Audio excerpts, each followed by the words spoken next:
Hello, people. Welcome, welcome to my YouTube channel. My name is Nathaniel Latte, and today I have a very interesting topic I want to share with you. But before I do that, I just want to put things into proper context. Today, I want to talk about 5 things I learned in academia. So, most of you might be wondering by now, what business do I have to do with academia? So I did a PhD in cognitive neuroscience, focusing on language. And after the PhD, I decided, okay, academia is not really for me. No. Academia is not for me for a number of reasons. But maybe in another video, we can discuss that why I thought academia was not for me. But today, I want to share with you 5 things, five things I learned in academia. So the first one is how to work independently. I mean, think of it. I mean, if you have a research project you have to manage, in my case, I had to come up with a research idea, discuss it with my supervisor or my promoter, and of course, in the end, we had discussions about what's possible, what's not possible, but then the rest of the work is up to you. You have to make sure that the research proposal, the research idea, and all of it comes to a successful completion. Definitely, your supervisor is not going to do anything for you. No, don't get me wrong. Supervisors are extremely important. My supervisor was the best. My supervisor was the best, by the way. Her name is Professor Rolene Bastiansi. She was the best.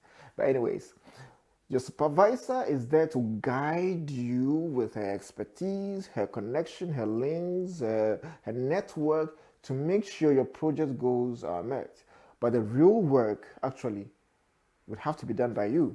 So you would have to be very independent. You would have to be self-motivated every single day to make sure the project is done. So working independently is definitely a positive in the world of academia. The second lesson, number 2, the second lesson I learned from academia is learning to manage stress. Stress is a big thing, my friend. It is a big thing. And I mean, if you're somebody who is very ambitious, like trying to pursue a PhD, I mean, whatever thing it is you want to do, managing stress is a good skill to have. Of course, you can also combine stress and pressure and say they are almost the same. This is definitely one thing every PhD student will tell you. And I mean, the higher you climb in the academic ladder, the more stressful it gets, the more pressure you have to deal with. And so it is definitely a skill to have, a very good skill to have. I can already remember the days where I had some sleepless nights. Generally, I managed my stress and pressure quite well, but then there were these days where I just had to think about this thing, about my project, over and over again, all day, all night, having sleepless nights, because you are bent on finding a solution to the problem. Pressure, stress. And sometimes having meetings with your supervisor, you have to get some work done to be able to show her that you're making some progress. Sometimes you have to work overnight. I know that PhDs can actually relate to this. And so once I left academia, this skill came handy. How do I manage stress and pressure? I'll make a separate video on how I manage my stress and pressure. Number 3, one thing I also learned from academia is, I'm not sure it was actually from academia. Probably it's from the Western education system. But then I want to make a separate video from what I learned from the Western education system. The fact that I don't have to know everything. Yeah, I don't really have to know everything. And that is why you work with teams, okay? So then if you're in a project and you have a team of people you work with, and usually you don't all have the same skills. Some are good at thinking about research topics and coming up with ideas. So there are some people you can actually brainstorm with to come up with ideas. There are some people who are very good with statistics. And if you just go with them with any form of data, they can make some sense out of it. And so you really don't have to know everything. And I think it just applies. Like, you just have to know the right people to talk to. It's a big lesson, actually. It is a big lesson. And this can be extended to a lot of things. But this is something I realized during my PhD. So it's actually learning to build a good relationship. Don't forget personal development, building relationship, learning to build a good relationship with the people you work with. So that is very important. So that's the third one. You don't have to know everything. Actually, it's something you have to always bear in mind. I mean, for life, I guess. Why should you know everything?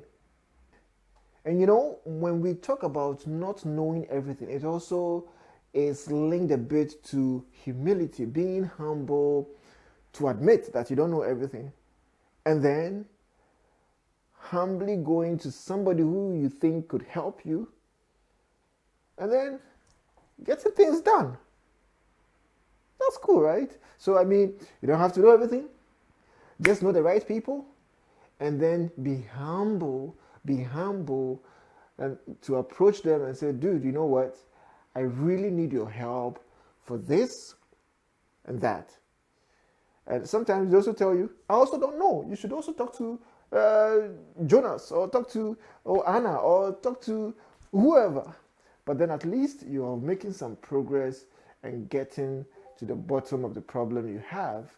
But instead of just, frankly speaking, I'm also like, I was also like the kind of person who always like sits down and tries to figure everything out. Actually, now I have that problem a bit, but it's way better now. Way better now. Now, I just go, I mean, I don't know something, I just reach out to people who can help, and then, yeah. I mean, but it's sometimes also fun. This is just personal though. It's sometimes also just fun for me to try and then figure things out. Like the process is actually sometimes exciting, so that when I'm able to figure it out, I say, yes. So that's the idea, actually. So let's move on to the next one. I think it's number 4. And that would be, I became very analytical, actually. Analytical. And you can also think of it as asking the right questions. Questioning things. Not just accepting things for acceptance sake. You know, somebody tells you something and then you just say, okay, you believe. No. Researchers don't do that. You say, okay, where did you get this? How come this happened? When did this happen? Can you explain more? Can you elaborate? How did you come to this conclusion? So you ask question after question after question after question. Sometimes it's annoying. Trust me, sometimes it's annoying. But then that is the best way to get a better understanding of anything. Ask questions. Ask questions. Actually, learning to ask the right questions has been the skill that I really cherish from academia. Really. Like, you ask the right questions, and you don't do it because you want the person whom you're asking the question to feel bad, or you don't do it because you want to show that you know, okay, let me think about a difficult question. Some people do it though, academia. Some people do it. They're mean. They're mean. You know that you don't know the answer to the question, but then they still ask you just to put themselves at a spot where everybody thinks, wow, this guy really asks good questions. Or look at the way the guy is really suffering answering the question he just asked. He's brilliant. Bullshit. That does not lead us anywhere. You ask the question because you're genuinely curious to understand whatever proposition is before you, or whatever thing you've been told. Really, it's out of a place of curiosity, genuine curiosity, to understand people much better, right? To understand things deeper. Number 5, the last one. I got a lot of soft skills like how to speak to people, how to analyze issues. That is also a bit linked to asking the right questions. Data analysis, that's a really good one. Presentation, making presentations, how you have to, how logical your presentation should be, how your slides should be. Those things cut across everywhere.